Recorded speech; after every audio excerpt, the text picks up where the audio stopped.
my writing style, it should be everybody's writing style. Write as you speak. That's what I think the most important thing is really, I write from my heart, and I write the way I speak. And it's not just because I use this micro cassette recorder, it's because I feel that when you write as who you are, the reader is going to get to know you. And it's it's like being an interviewer.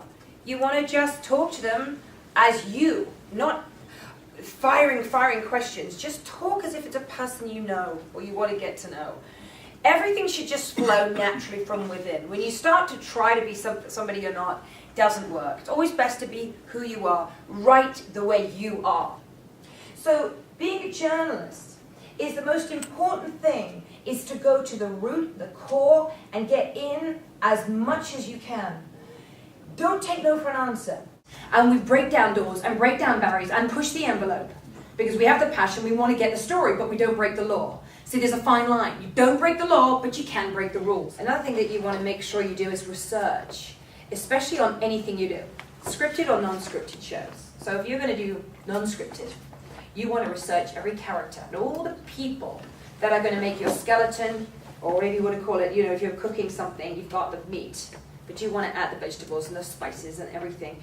You want to know, if I've got a serial killer I want to make a documentary on, I'm going to want to see if there are any survivors. I'm going to want to see if there are a pastor, neighbors, victims' family members, the inmates, the serial killer's family members, people he worked with, people in his childhood, law enforcement, homicide detectives. You want to interview the judge, what the judge thinks, the jury after a trial. Never go to a jury before or during a trial, but after a trial. So you've got all these things, and you'll find that while you're doing it, wow, there are even more people that will come along the way. When you put the net out there to find the people that's going to help your story and add the meat, potatoes, the spices, and the flavoring to your great story, whatever you're going to do, you'll find more people will kind of appear. It's always good to look at legal documents, court and trial transcripts. If you think, for example, that you want to go into criminology and you want to focus on criminals and why they become criminals, I would pick out a certain inmate in a prison and start at the source. Start by writing to that inmate. That's the most important thing. Then go around it and write to the law enforcement officers, detectives, the judge, victims' family members, who are the most important, and the inmates' family members also equally important. Find the people first and see how far you can get, but start with the inmate if you're doing criminology.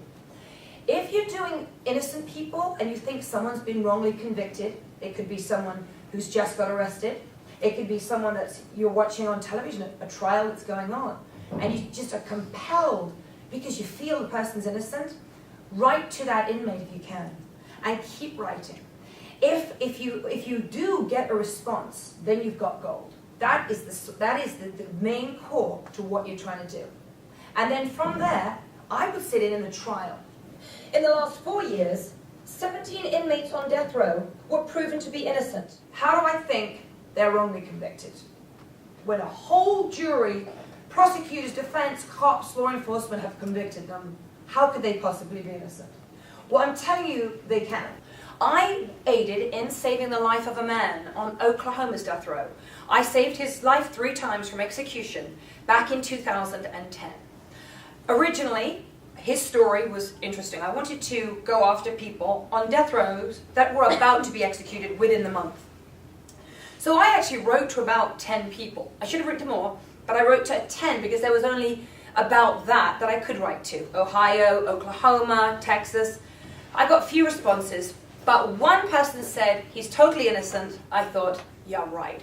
He's totally innocent, but he will interview with me because he's going to die in a couple of weeks. He will interview with me as long as he can get across his innocence. Well, I was desperately in need because I had written a treatment for a TV series and I needed to have a pilot show.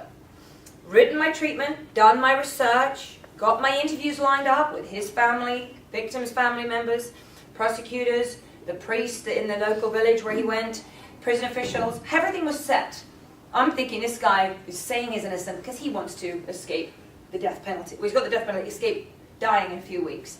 I get out to Oklahoma death row. I get walked in with my cameraman, my soundman, we go in, and I sat there with this man, this kind-faced man by the name of Jeff Matthews, shackled, chained to the desk, sitting there, telling me about this story and how he's innocent. And I'm telling you, I went there 99% certain he was guilty. I left there 99% certain of his innocence. Make sure that you go to the actual source of your story, be it a trial, be it someone's house, call them on the phone, find people, do your research. I find it very easy to do research, believe it or not, on Facebook. I put in people's names, like I hear about a guy, or I hear about a woman that might be wrongly convicted, or I hear about someone who's done something quite bizarre. When I was 11, we had very close family friends that were murdered by a mass murderer. He murdered a couple of families. And this one family were very close to our family. And since 11 years old, I've had this interest in the mindset of the most bizarre, the most heinous people on earth. Murderers, serial killers, mass murderers. I love law enforcement. I always wanted to be a cop. I'm not allowed to be a cop at this present time because I do a lot of television and they want you to be off television, no commercials, no nothing.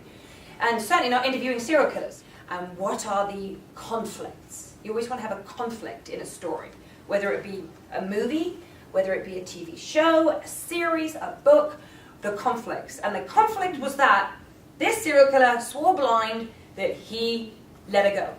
There was no reason to keep her. She swore blind that he not only kept her there and wouldn't let her go, but he beat her and he wouldn't even let her go to the bathroom, so she peed in his pickle jar. So when I told the serial killer on the phone, by the way, why would she then pee in your pickle jar? And he went off, and I have that on tape, and that's gold. A lot of people say to me, how do you get serial killers just to open up to you like that?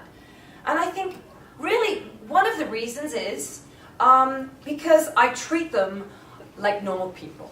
We all know they're not. So serial killers can't be normal to kill people if you're not doing it for self-defense. As I say in England, in England we say warts and all. In other words, put it out there, warts and all, even if you're attacked. And I've been attacked by the media, as I keep saying. But really, get attacked on your truth. I'm going to stand here and say that my truth is, yes, I do bond with everybody I interview. So if the media wants to just go on about the fact it's serial killers, no, I also bond with law enforcement, women, mothers, victim family members, sisters, prostitutes. I'll bond with whoever I speak to and spend time with. So that's my story on the way I write.